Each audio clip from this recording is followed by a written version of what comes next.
Segunda parte de la clase, fase M. Toda célula proviene de otra célula. La capacidad de transmitir información genética a las nuevas células es una de las características fundamentales de los organismos vivos. En eucariontes, este proceso se asegura a nivel celular al replicar de manera exacta las moléculas de DNA durante la fase S y luego plegar estas largas moléculas de ADN en cromosomas condensados. Walter Flemming, médico y biólogo celular alemán del siglo XIX, fue el primero en describir el proceso de mitosis como el proceso que da lugar a nuevas células. Utilizando microscopios muy simples, él logró observar y describir este proceso utilizando un sinnúmero de células, haciendo sus propias mezclas de colorantes, y si ustedes se fijan en sus dibujos, que están aquí representados, y los comparan con un microscopio confocal actual, pueden ver la gran similitud que hay entre sus dibujos y las observaciones que podemos hacer. Profase, con los cromosomas compactándose, prometafase, los cromosomas secuencialmente van ordenándose hacia la placa metafásica, aquí en F y acá en E. Y luego la anafase, cómo se van separando los cromosomas hacia los polos. Incluso, si ustedes observan con detención, él dibujó el uso mitótico y sus fibras. Aun cuando los microtúbulos están fuera del límite de resolución del microscopio óptico, él logró observar e interpretar estos manojos de microtúbulos que forman el uso mitótico. Anafase más tardía y telofase, y observen una precisa citoquinesis. Incluso dibuja ahí los remanentes del uso mitótico que quedan en la región central. Su capacidad de observación es tal, de observación y de interpretación, que fíjense cómo él interpreta más que observa el cómo se separan los cromosomas en las dos células hijas. Dibuja prácticamente la unión de las fibras de los microtúbulos con los cromosomas, con los cinetocoros de cada cromosoma y su separación, la separación de las cromátidas hermanas hacia los polos. Microscopio muy simple, una gran capacidad de observación y de interpretación. Vamos a observar aquí el progreso de la fase M a nivel del núcleo. Tenemos un núcleo de una célula que ya está en profase. Observamos claramente los cromosomas. Probablemente todavía hay una envoltura nuclear formada porque si ustedes se fijan hay un límite más o menos preciso en torno a este núcleo. Avanzamos, cromosomas más claros, se desensambla la envoltura nuclear y vemos cómo los cromosomas comienzan a formarse en el ecuador de la célula, hacia la metafase. Si ustedes se fijan, en este momento la mayor parte de los cromosomas está en el eje, en el ecuador de la célula, pero hay un grupo hacia la derecha que todavía no ha sido contactado por las fibras del microtúbulos del polo opuesto y por lo tanto están siendo atraídos hacia uno de los dos polos de la célula. Y mientras esto ocurre, los cromosomas que están ya en el eje de la célula no se separan, no avanzan a la anafase. Sigamos observando. insistentemente este grupo de cromosomas va hacia uno de los polos y no se forma en el ecuador. Ahí llegan, pero hay uno que se devuelve insistentemente y los otros, mientras tanto, están aún sin separar sus cromátides en anafase. Cuando el cromosoma rezagado llega al centro, entonces se separan. Ahí hay un punto de control en la mitosis que vamos a estudiar en la próxima clase. Ahora ya vemos el núcleo reestructurada, la envoltura nuclear, y la cromatina descompactada. Al centro vemos cómo va avanzando el pliegue de la citoquinesis hasta separarse. Si ustedes miraron con atención, la citoquinesis no comienza después de la telofase, como habitualmente estudiamos cuando se estudia la fase M. Se estudian primero los procesos nucleares y luego la citoquinesis. En realidad la citoquinesis comienza en algún punto durante la anafase. Estos complejos y múltiples cambios estructurales que observamos en el núcleo y en los cromosomas de la célula están comandados finalmente por procesos de fosforilación, donde hay una quinasa que vamos a estudiar en la próxima clase que recibe el complejo de proteínas con una quinasa que recibe el nombre de MPF, factor promotor de la maduración, de la mitosis o de la meiosis.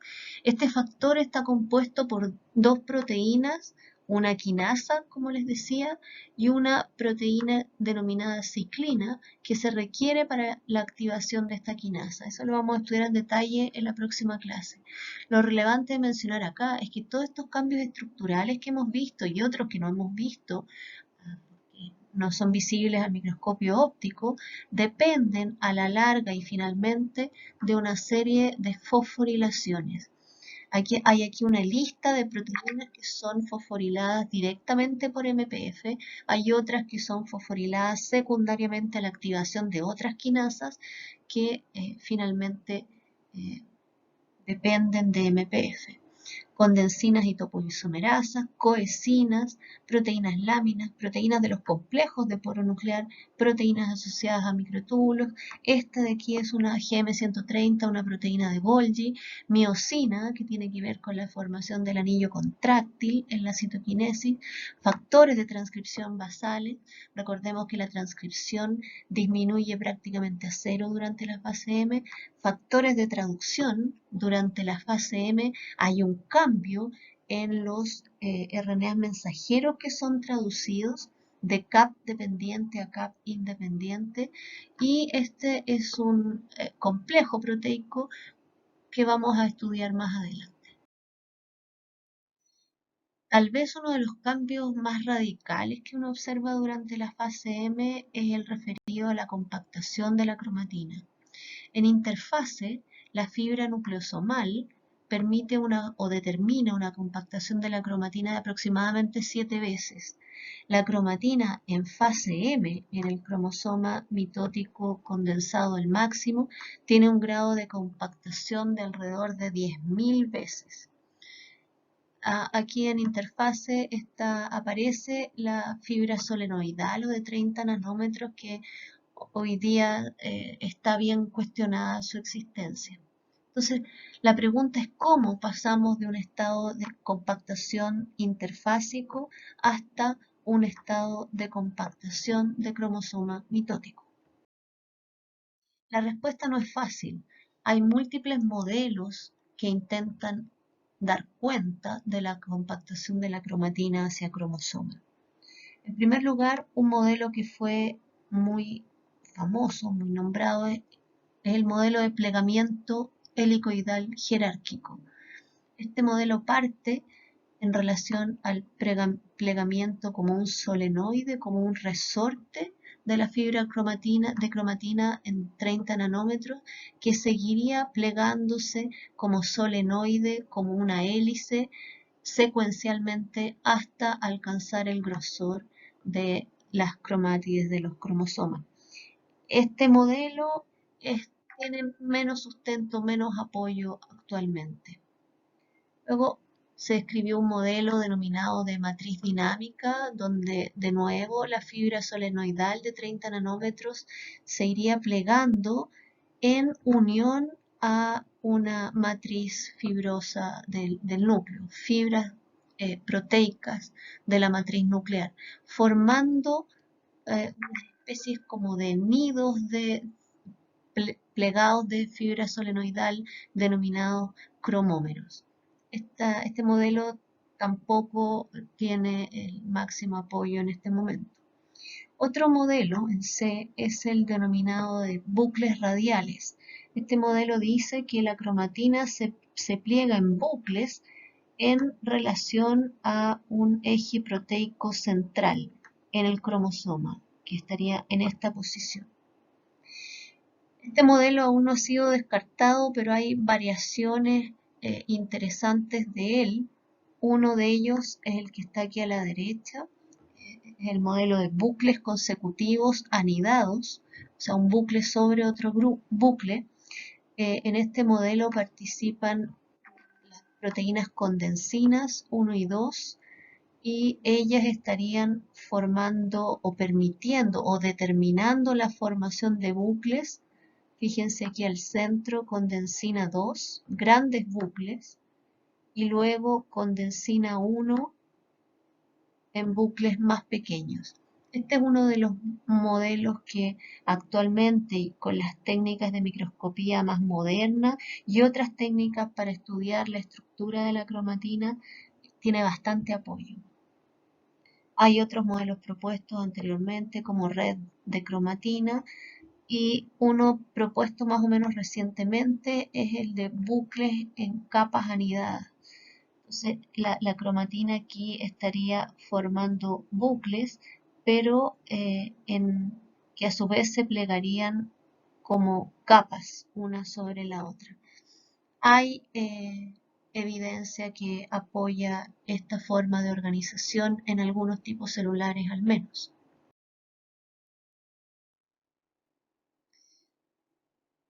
Como sea que realmente se pliega la fibra, hay algunas proteínas cuya importancia se ha destacado en este proceso. Una de ellas es la topoisomerasa 2, que ya vimos su funcionamiento en relación a la replicación del DNA.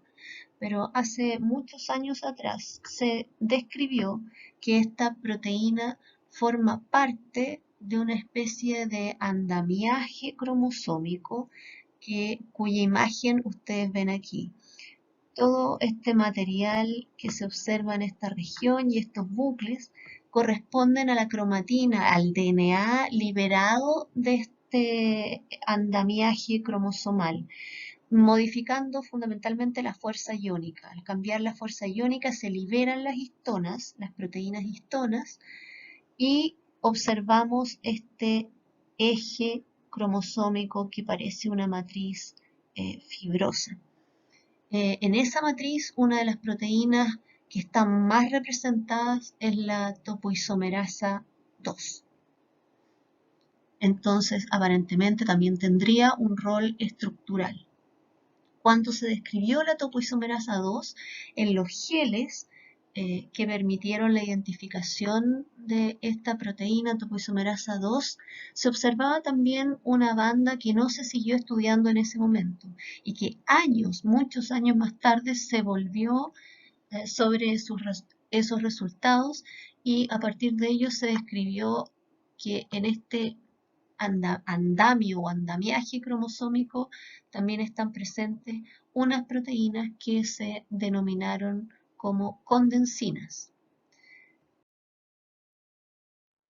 En un trabajo más reciente se mostró resultados respecto a este andamio cromosómico, la participación de condensinas con un anticuerpo dirigido contra una de sus unidades, y en un color diferente, anticuerpos contra topoisomerasa 2A. aplicando la técnica microscópica de 3D SIM. Con estos resultados se muestra el eje cromosómico como un eje helicoidal en que ambas proteínas forman una especie de doble hélice, como se aprecia aquí claramente. Brevemente, cómo se describió la relevancia de las condensinas en la compactación de la cromatina.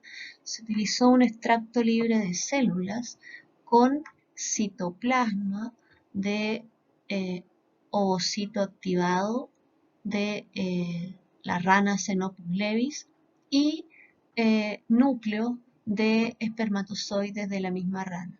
Cuando el núcleo del espermatozoide se pone en contacto en el tubo ensayo en un extracto libre de células con el citoplasma, se observa que este núcleo pierde la envoltura nuclear, el del espermatozoide se forman cromosomas, se forma uso mitótico, incluso puede haber algo que remeda las primeras divisiones celulares.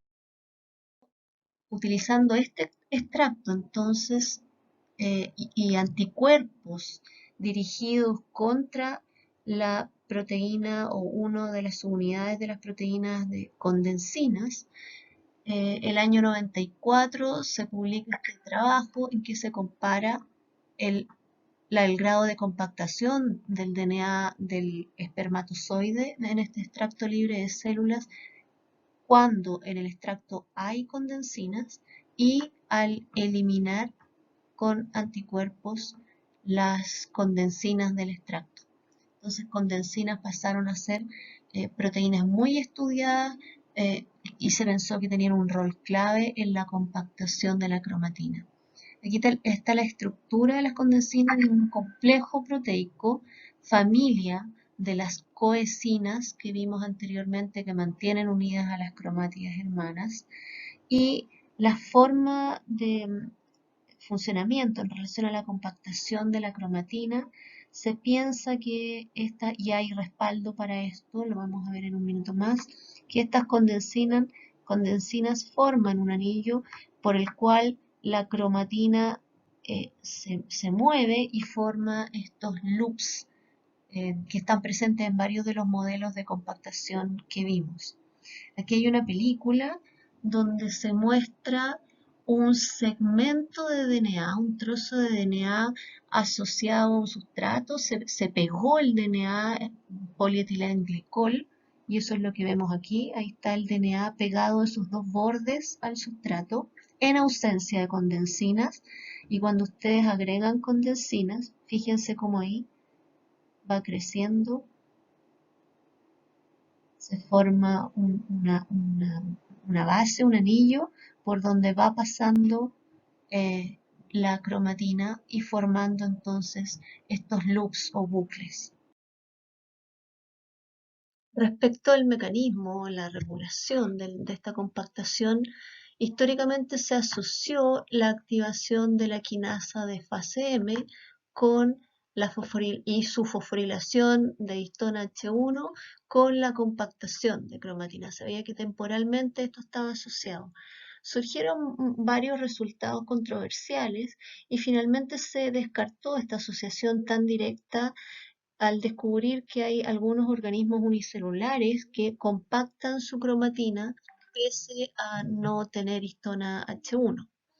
Luego surgieron otros resultados mostrando fosforilación en histona H3 por parte de otra quinasa que pertenece a la familia de las aurora quinasas, quinasas muy importantes en fase M.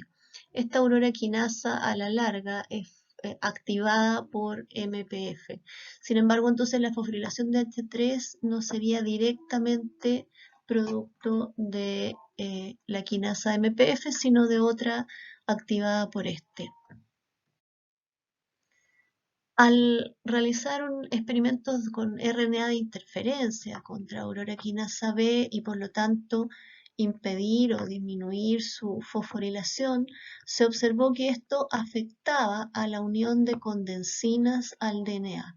Fíjense ustedes, cuando la histona H3 es fosforilada correctamente en presencia de aurora quinasa B, se observa la unión o la presencia de condensina en los cromosomas adecuadamente compactados. Cuando no hay aurora quinasa B presente o disminuye de manera importante, disminuye la fosforilación de H3 y condensinas no se asocian al DNA y este entonces no logra una compactación adecuada para avanzar en la fase M. Y finalmente, entonces, se postula el modelo de que la fosforilación de la histona H3 permite, por aurora quinasa B, permite el ingreso de condensinas o la asociación de condensinas al DNA. Condensinas también son sustrato de la quinasa MPF de fase M. Un modelo más actual respecto a la condensación de la cromatina nos muestra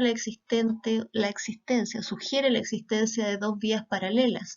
Una que tiene que ver con modificaciones químicas de las colas de las histonas, partiendo por fosforilación de la histona H3 por diferentes quinasas en diferentes residuos, lo cual permitiría, fíjense que ahí hay un residuo aminosídico de una de las colas de la histona H3 fosforilada. Esto permite entonces el reclutamiento de una deacetilasa. Y la deacetilasa deacetila las colas de la histona H4 y eso entonces por un lado permite una mayor relación de los nucleosomas entre sí, lo cual aporta a la compactación de la cromatina. Por otro lado, en una vía paralela que no excluye una comunicación cruzada entre ellas, está el ingreso de condensina 2, la asociación de condensina 2 al DNA, la formación de estos loops que inicialmente entonces llevarían a un acortamiento de la cromatina de cada cromosoma.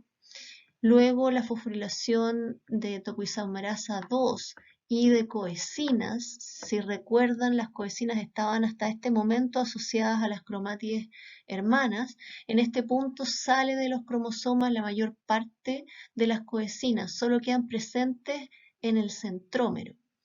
Esto entonces permitiría el ingreso o la asociación de condensina 1 a la cromatina y entonces de nuevo formación de loops o bucles, pero en este caso la formación de estos bucles aportaría a un adelgazamiento, una compactación axial de la fibra. Como les decía, probablemente también existen comunicaciones entre estas dos vías definidas aquí. Para completar un poco los métodos que tenemos para estimar proliferación sin agotarlos, agregar a los que ya habíamos visto respecto a fase S, agregar los que están relacionados con la identificación de células en fase M. Entonces, uno que ya habíamos conversado tiene que ver con el cálculo del índice mitótico que se calcula con la observación a través del microscopio de las células que entran en mitosis u otras formas de detectar células en mitosis.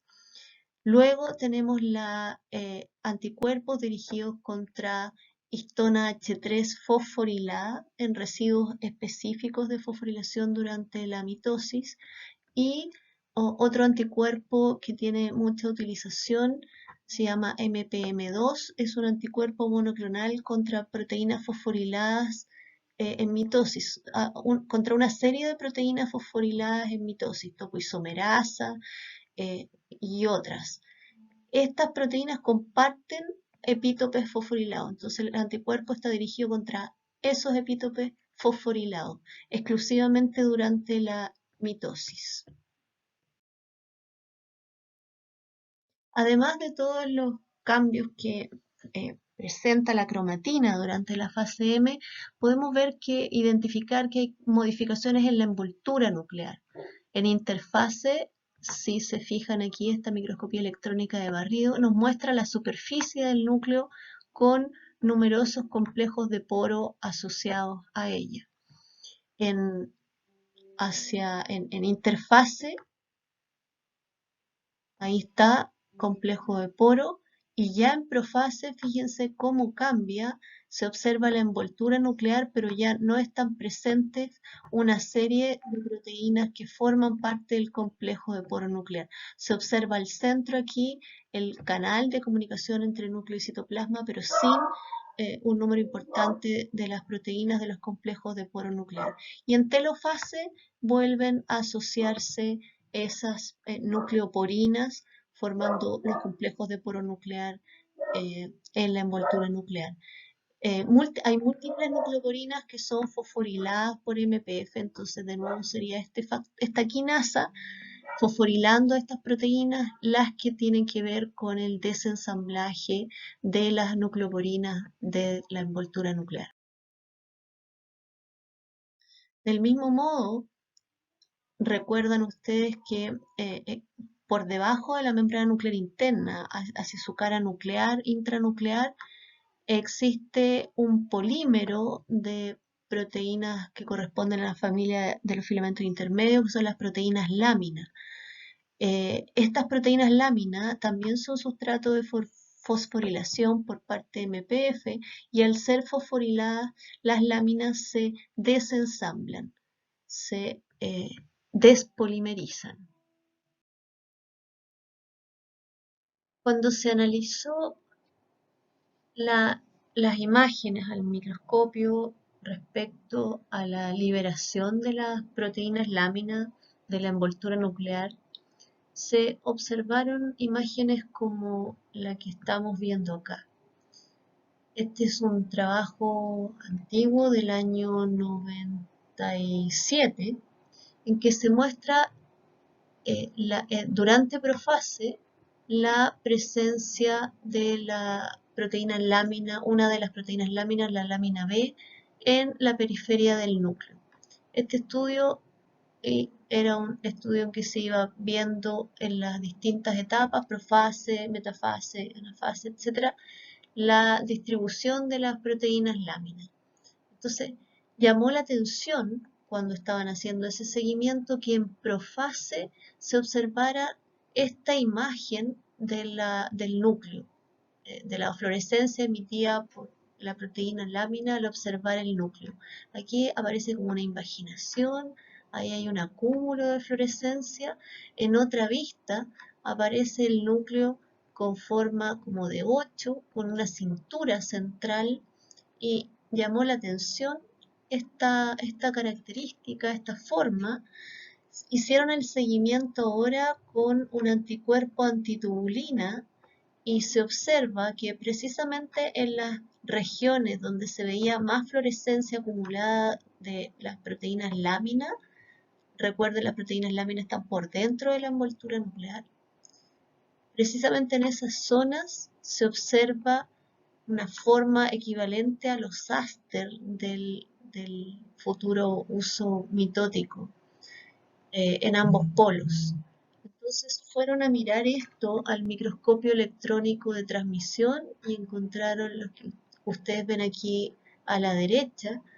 No sé si se observa, pero una gran deformación del núcleo. La envoltura nuclear va por ahí, aquí claramente se aprecian las membranas. Entonces, efectivamente hay una deformación del núcleo y en esta región de aquí, que tal vez la resolución de la imagen no permite observarlo claramente, pero se describió la presencia de microtúbulos.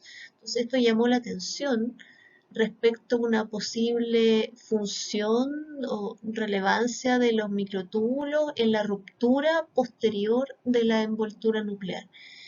Este trabajo fue publicado en Journal of Cell Science, una buena revista, el año 97, pero pasó sin mayores referencias en el mundo científico.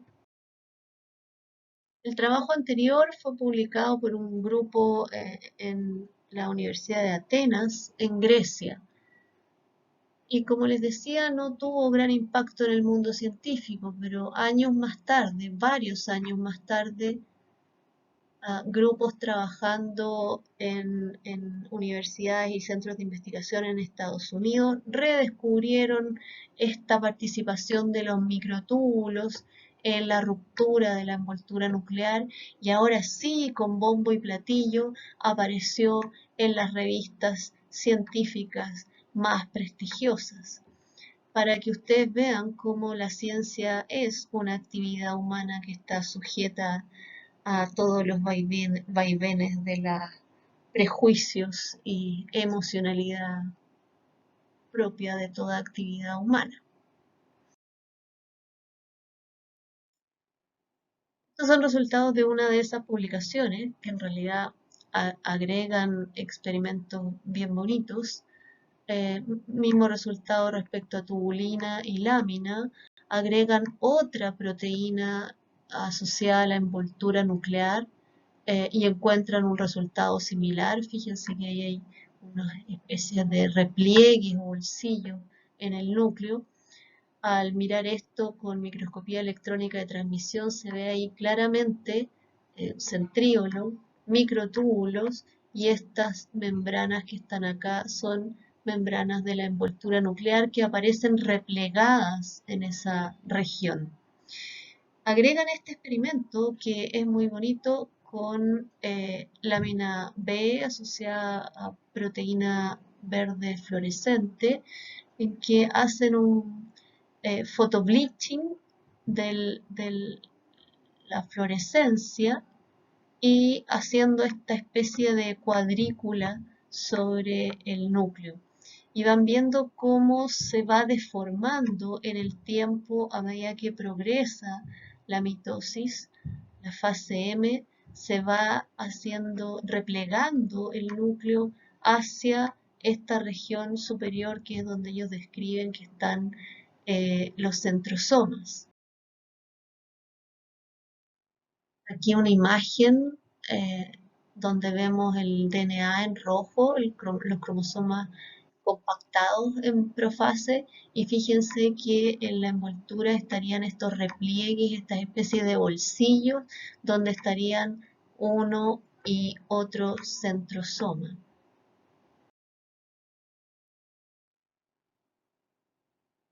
Se confirma que hay una ruptura de la envoltura nuclear cuando se agrega en el citosol una sustancia fluorescente y se ve aquí la pérdida de continuidad de la fluorescencia asociada a proteínas lámina, pero esa pérdida de continuidad no se puede asegurar que se relacione con la ruptura de la envoltura porque las láminas están por debajo de las membranas. Entonces podrían estar las membranas intactas y observarse esta falta de continuidad de lámina, pero se comprueba que efectivamente hay ruptura de la envoltura porque esta sustancia fluorescente ingresa entonces al núcleo.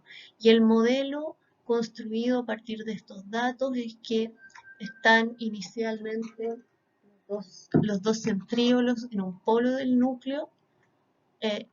Los microtúbulos se asocian, de estos centrosomas se asocian a proteínas motoras que se anclarían en la membrana, la envoltura nuclear, y el movimiento de estas proteínas motoras hacia los centrosomas iría replegando la envoltura nuclear en esa dirección hasta producir una ruptura en el polo opuesto. ¿Qué pasa con la envoltura nuclear luego de romperse?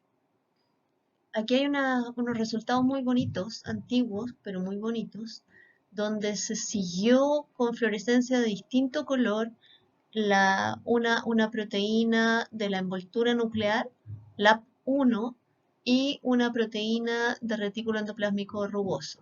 LAP1 con fluorescencia en verde y la proteína retículo rugoso con fluorescencia en rojo. Vemos que en interfase el rojo está distribuido en la zona del retículo rugoso y a nivel de la envoltura nuclear hay una sobreposición de ambas señales fluorescentes observándose color amarillo. La envoltura nuclear es continua con la envoltura del retículo endoplásmico rugoso, la membrana nuclear externa. Entonces, es acorde a esto. Luego, si ustedes se fijan, esto corresponde a metafase. Vemos donde están los cromosomas que no hay fluorescencia, entonces esas regiones oscuras corresponderían a la región donde están los cromosomas y hay una sobreposición total de la señal de proteína de retículo y la proteína de envoltura nuclear. La fluorescencia se observa toda amarilla. Entonces ambas proteínas están confluyendo en ambas, y por lo tanto ambas membranas. Por lo tanto la envoltura nuclear se hizo parte continua, completamente del el retículo rugoso. Y ustedes ven acá en anafase, cuando los cromosomas ya han llegado a los polos, entonces comienzan a individualizarse las proteínas asociadas a ambas membranas y por lo tanto de alguna manera estamos siguiendo ambas membranas, ¿no? Se diferencia la proteína de la envoltura nuclear con las del retículo endoplásmico rugoso, al menos parcialmente, al menos en relación a los cuerpos de los nucleosomas en anafase. Aquí más avanzado, mayor diferenciación, y hacia el final de la telofase tenemos aún mayor diferenciación. Como la fluorescencia no nos indica, no tiene una resolución tan alta y podríamos tener sobreposición de la señal sin indicar necesariamente que las membranas que las proteínas están en la misma membrana, entonces se utilizó microscopía electrónica de resolución con anticuerpos asociados a oro, a bolitas de oro, y estas bolitas de distinto tamaño según fueran los anticuerpos dirigidos a la proteína de la envoltura nuclear. Estos son más grandes, 10 nanómetros, y la proteína asociada a RER, pelotitas más pequeñas de 5 nanómetros. Y ustedes ven claramente aquí, por ejemplo, cómo asociados a la misma membrana se encuentran ambas proteínas de lámina de envoltura nuclear, perdón, y de retículo rugoso. Por lo tanto, luego de romperse las membranas del núcleo, estas pasan a formar parte de las membranas del retículo rugoso.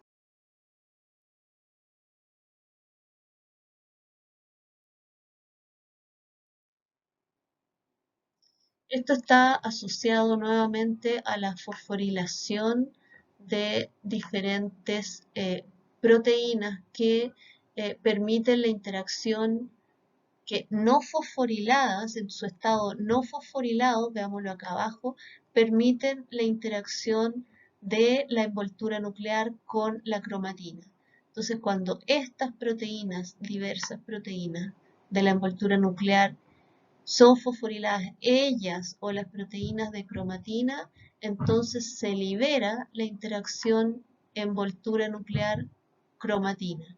Cuando son desfosforiladas en telofase, vuelven a asociarse y se reconstituye la envoltura nuclear separadamente de las membranas del retículo.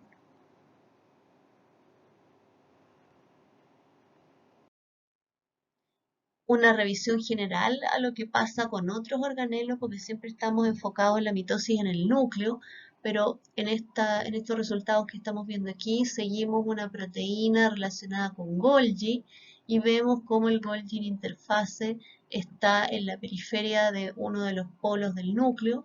En profase se vesiculariza, no estamos viendo exactamente la formación de vesículas, pero esta distribución, este patrón de distribución de esta proteína nos sugiere que el Golgi se vesiculariza. Y luego estamos viendo cómo la fluorescencia asociada a Golgi, o sea, las membranas del Golgi, se separan equitativamente y se dirigen a los polos de la célula. Esto está pasando en profase, antes de que los cromosomas siquiera se formen en el ecuador de la célula. De esta manera, el Golgi queda equitativamente distribuido o quedará equitativamente distribuido en ambas células hijas. Distinto es lo que ocurre con mitocondrias, que no se observa una distribución equitativa de ellas, ni nada que sugiera que se asocian al uso mitótico, pero sí se observa un aumento de la masa mitocondrial entre G2 y M.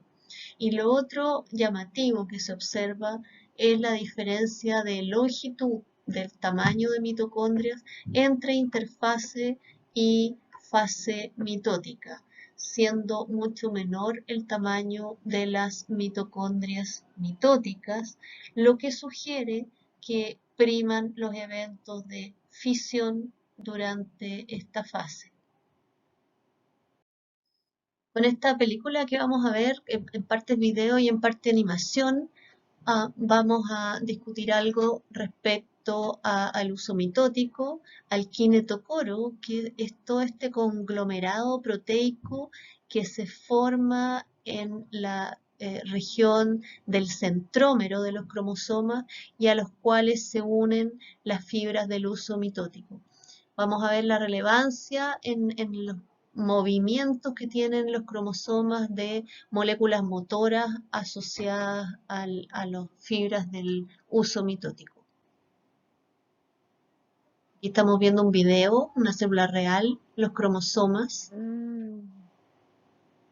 Qué lindo color, conglomerados un al rosa así, centro, rosa migran atardecer. desde sus distintas posiciones hacia el ecuador y se separan en anafase.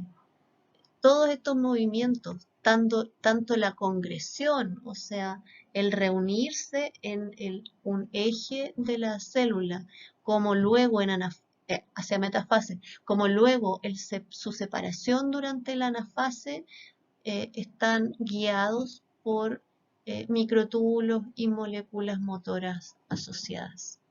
Nuevamente estamos viendo el paso de metafase hacia anafase. Ahí dibujaron un cromosoma y ahora vamos a ver una animación de este cromosoma, su asociación con fibras del uso mitótico y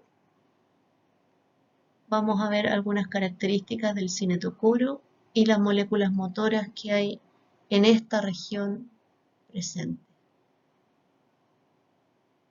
Cada cinetocoro en un cromosoma humano tiene alrededor de 50 microtúbulos asociados. En rojo en la animación se destaca la posición del cinetocoro y como vamos a ver aquí que se va acercando la animación, el extremo de estos microtúbulos está en crecimiento dinámico o más adelante en la anafase en un decrecimiento. Hay una polimerización principalmente al inicio de la mitosis y en la anafase una depolimerización activa del extremo de los microtúbulos asociados al cinetocoro. Todas estas moléculas que estamos viendo ahí son moléculas motoras que permiten el desplazamiento de los cromosomas de sus cromátides. Ahí hay una animación de otras proteínas de otras proteínas motoras de las familias de dineínas y quinesinas que también están asociadas a transportes de distintas moléculas por los microtúbulos del uso mitótico.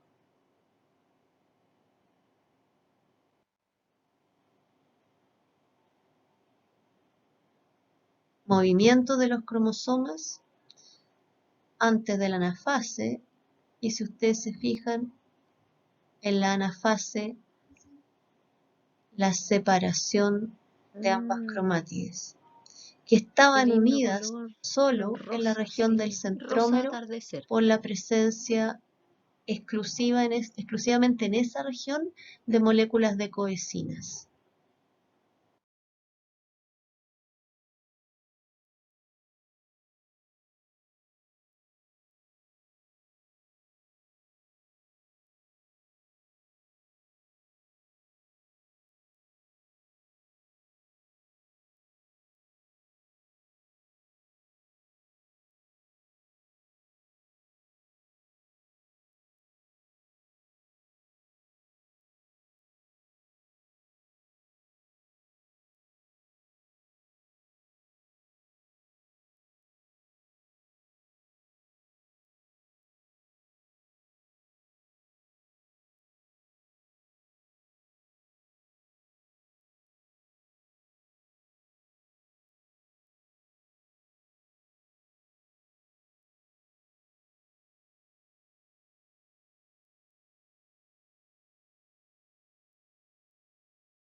Sin detenernos, aquí hay un esquema del cinetocoro.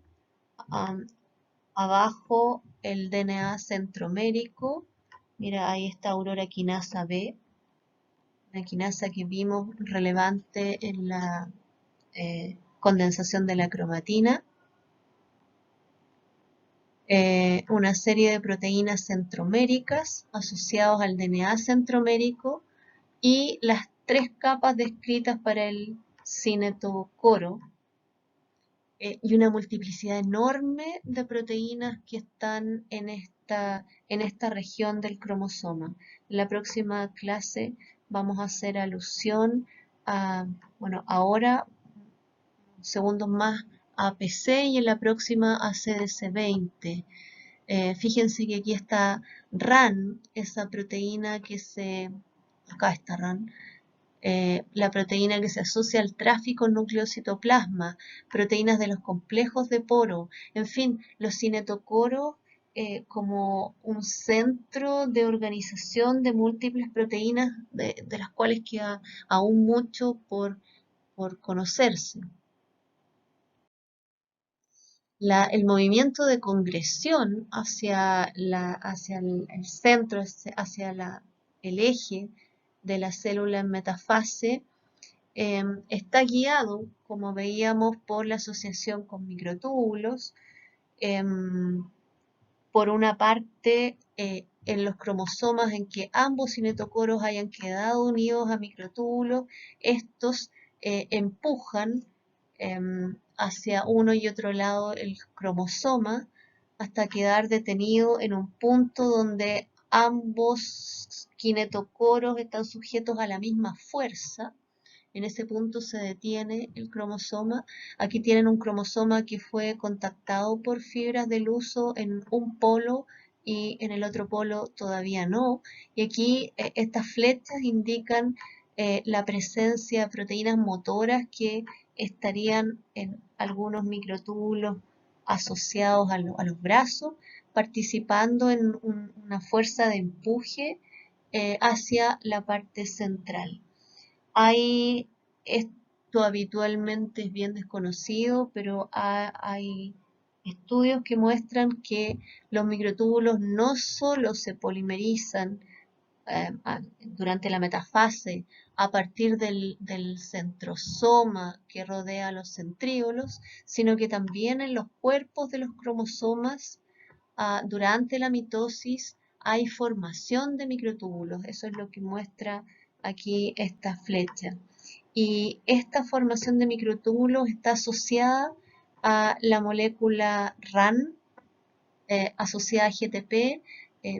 Ustedes estudiaron el transporte núcleo-citoplasmático a través de los complejos de poro y vieron cómo cuando importina ingresa sustratos al núcleo, ingresa cargos al núcleo, al interior del núcleo se une con una proteína RAN asociada a GTP, y esa proteína libera a importina de su cargo.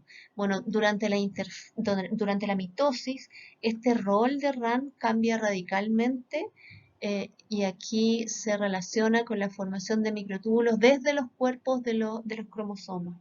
Eso es bien novedoso. Hay otras formas en que los cromosomas que están monoorientados, es decir, conectados por microtúbulos solo a uno de los polos, llegan a la región central de la célula.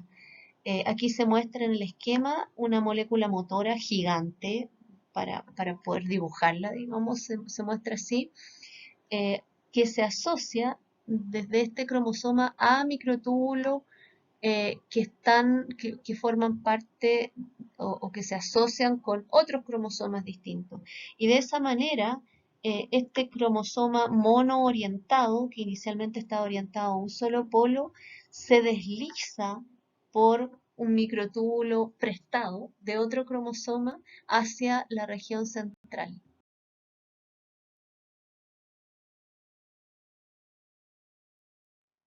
Aquí están viendo los resultados de uno de los trabajos en que se describe eso. En esta región de aquí hay un cromosoma ubicado en el ecuador de la célula. Ahí están sus cinetocoros. Aquí se está marcando una proteína presente en los cinetocoros y vemos acá los cinetocoros de otro cromosoma y cómo se van desplazando. Aquí está la representación. Los cinetocoros de este otro cromosoma, solo uno de ellos estaría asociado a microtúbulos y entonces se ve cómo se va desplazando uno de ellos en relación a los microtúbulos asociados al primero. Ahí muestra el esquema: cromosoma monoorientado muy cerca del centríolo, del centrosoma inicialmente, cómo se va desplazando hasta encontrar, hasta llegar al ecuador. Vamos a ver el video de estos resultados. Aquí están los cinetocoros del cromosoma que ya está en el eje de la célula, igual que varios otros acá. El DNA no se ve, así que se ve esta mancha oscura. Y por aquí están los cinetocoros de otro cromosoma que está monoorientado hacia el polo que en la figura, en la imagen, se ve hacia arriba. Vamos a ver cómo se desplazan entonces esos cinetocoros. Una vez, otra vez, otra vez. Fíjense que ahí está el cuerpo del cromosoma y ahí sus cinetocoros. Bellísimo. Posteriormente, en anafase, la tracción de los microtúbulos sobre los cinetocoros va a permitir la separación de ambas cromátides hermanas. Sabíamos que las cromátides hermanas están unidas entre sí por estas moléculas denominadas coecinas, que se asocian al DNA de G1 y que mantienen, cuando el DNA se duplica, ambas cromátides asociadas durante toda la fase G2. Y cuando los cromosomas se compactan en M, miren, inicialmente esto es una profase, prometafase. Los cromosomas no se identifican en ellos ambas cromátides, porque en esta etapa todavía están las coecinas asociando ambas cromátides. Si ustedes se fijan más adelante, empieza a aparecer un surco en la región central. Aquí se están comenzando a perder las coecinas asociadas en esa región. Y finalmente, en el cromosoma metafásico, los brazos están libres, es decir, se perdieron las moléculas de coecina de esta región y solo se mantienen unidas las dos cromátides a nivel del centrómero. La pérdida, la salida de coecinas desde la cromatina se relaciona con la fosforilación de ellas. Entonces, durante anafase, sobre los cinetocoros, los microtúbulos van a estar ejerciendo una fuerza de separación que es soportada, que no ocurre hasta que las moléculas de coecinas que están en la región del centrómero sean degradadas. En la degradación de estas moléculas, aquí está una cromátide, otra cromátide, las coecinas que las mantienen unidas. La degradación de ellas, que permite el avance de la célula a anafase y la separación de ambas cromátides, se relacionan con la activación de un complejo enzimático que se denomina APC, complejo promotor de la anafase, que tiene actividad ubiquitina ligasa y se relaciona con la degradación de proteínas. La degradación no es directamente por la ubiquitinación de alguna de las subunidades de las coecinas, sino que actúa indirectamente. La enzima que degrada la subunidad de coecinas se llama separasa, y esta, aquí en verde, el Pac-Man verde, es la separasa. Y esta separasa se mantiene inhibida por una proteína que se llama securina. Esta securina es la que es ubiquitinada por el complejo APC se envía, es degradada posterior a esto, queda libre securina y securina degrada las subunidades de coecinas que mantienen unidas a las cromátides hermanas hasta la anafase, y con eso progresa la anafase y se separan ambas cromátides. Como habíamos visto, los cambios que tiene la célula desde interfase hasta profase y metafase están relacionados con la fosforilación de una serie de sustratos. La anafase tiene que ver con la degradación de las coecinas, y luego en telofase vemos los cambios inversos a los observados inicialmente durante la profase, es decir, la descompactación de la cromatina y la reorganización de la envoltura nuclear, el retorno de los microtúbulos desde esta formación en uso a la forma propia de la interfase. Estos cambios se asocian ahora con la desfosforilación de los sustratos inicialmente fosforilados por MPF, y esto se produce por una inactivación de MPF. Si recuerdan, la quinasa, el MPF es un complejo en que hay una proteína quinasa y una proteína que se llama ciclina asociada a ella, y que es la que permite en buena medida su activación. En las etapas avanzadas de la mitosis, luego de la metafase, esta ciclina que activa la quinasa comienza a ser degradada. Ustedes ven en estas imágenes múltiples células. Estamos siguiendo a la proteína ciclina B, que es la que activa a la quinasa de MPF. Vean ustedes en interfase la distribución de esta ciclina, fundamentalmente asociada a los centrosomas y parte de fluorescencia en el citoplasma. Luego, al inicio de la mitosis, en la profase, se encuentra aún en los centrosomas, asociada a los centrosomas, pero también en el núcleo. Más avanzada la mitosis, prometafase, se encuentra cercana a los cuerpos cromosomales. Acá en los cuerpos cromosomales en metafase, aquí va disminuyendo la señal, cada vez más débil, y aquí disminuye completamente.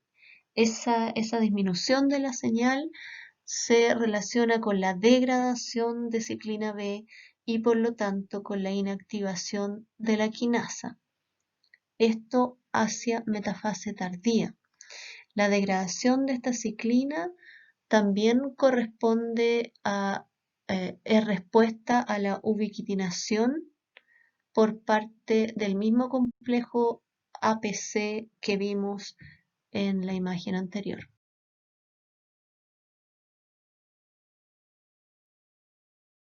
Y con eso llegamos al fin de la clase. Pero no teman, esto no es el final, es solo el principio. Me pueden escribir a besabaj@utile.cl.